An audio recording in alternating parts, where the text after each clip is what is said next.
Good morning, Shea Butter Republicans. My name is Terry, and this is the Black Republican Theory.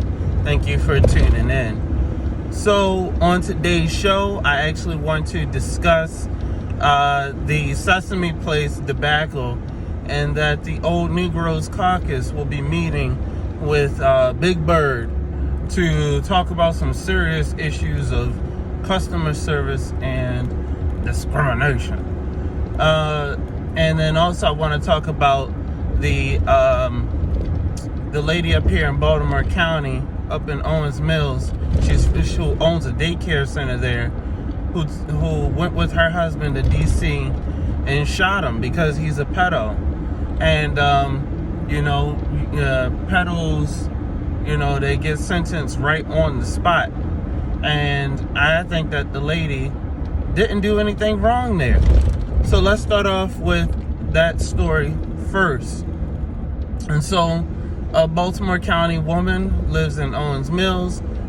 She owns a daycare center, and she found out from the parents and from student, kids in her care, that her husband was touching on the children. And so, she carefully planned out that she was going to go to a work event with him at a hotel in DC, the Mandarin Hotel. And once she got there, she shot him in the head and in the leg. Now, what people aren't going to realize is two things. She probably shot him in the leg while she was trying to shoot his jingamajig off, and rightfully so. And then the next thing is that I was informed that this lady didn't have any eyebrows.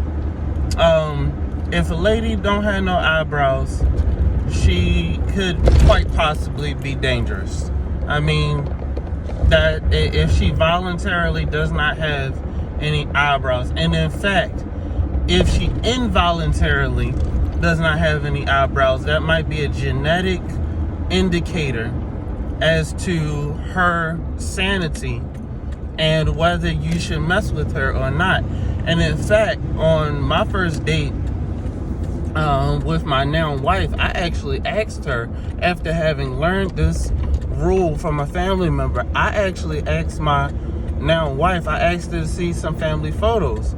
I needed to see what her mama looked like. I needed to see what her sisters looked like and what her nieces looked like, because I needed to know if this was a recessive or whatever it's called trait or not, or like how did it work out.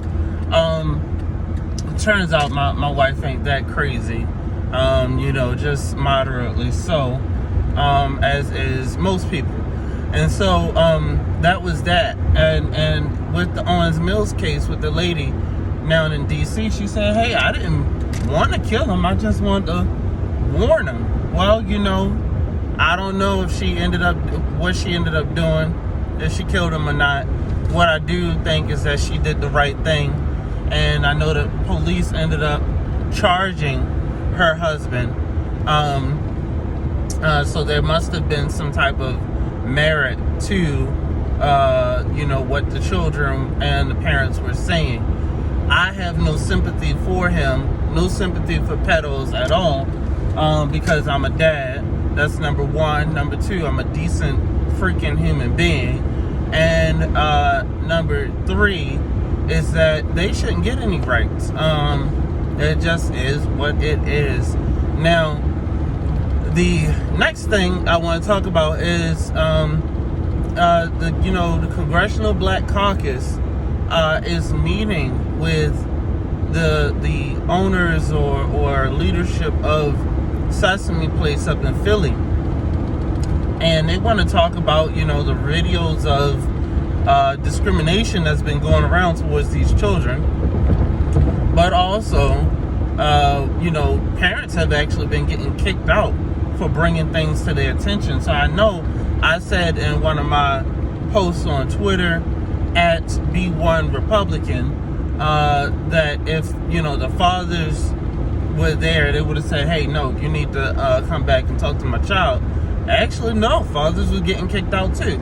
So here's the thing. I don't believe it rises to the level of, the Congressional Black Caucus stepping in when they can't even step in to speak about the shooting that happened up in Buffalo, which was a hate crime, and we need to apply hate crime laws to that mass shooters like that happened. I mean, he printed a whole manifesto stating his hate. But see, I don't know if kids having their feelings hurt at Sesame Place rises to that level, or parents being ignored. Now, what probably happened is that you have parents who probably had some economic pull and some political pull. They probably went ahead and called their congress member and said, hey, look, this might be a interstate commerce issue because we came from all the way over here, and this is a discrimination issue, which automatically, racial discrimination can rise up to the federal level automatically in court. Now, and the next thing is that I don't have much faith that the Black Caucus would actually do anything, because let's just be honest, I used to be an intern on Capitol Hill. I did it twice. I was an intern twice. And what happens is, if you have one of these companies that's going to come and testify or be called before the committee, a lot of the time they're given the questions ahead of time in order to prepare their, the CEO or chief legal officer that was called before the committee.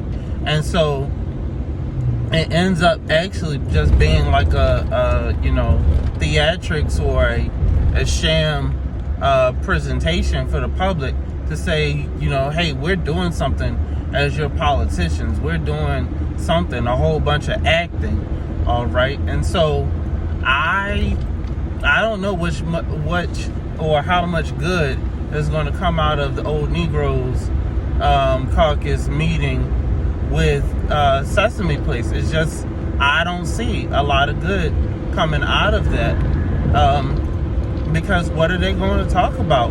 I mean, and how are they going to solve, this issue of discrimination against the children who were passed over by the Rosita character. Now, in my opinion, I think that you should probably go to advocacy groups like, y'all NAACP and everything else, or to the local Black Chamber of Commerce, call the city council people there, etc., and say, hey, we don't appreciate being treated this way, and that whoever was in the Rosita costume got to go. Now, I also, in my due diligence before talking about this issue, I talked to someone who has done some costuming before, and was told that it's incredibly hard to see through those things. Now, I disagree with that, because they were able, whoever was in those costumes, they had one where they were actually bumping into children and humping up on them. What? How you gonna hunch on a child? And then the other thing is the matter of actually going up to some people, giving a high five, and disregarding the other children, particularly the Black children. This shows a greater issue, and so it's a customer service issue related to whoever was in that one one character suit, and they need to be disciplined. Otherwise, I mean, I think it's it's not an issue of federal jurisdiction to come in and speak on it by the Ol'KneeGrows caucus. Now, let's get into Baltimore. Baby, you're breaking my heart. First, there was a fire over at Grove Park early this morning, about 2 o'clock this morning, in which the portables, of which I showed in previous videos, someone broke in and started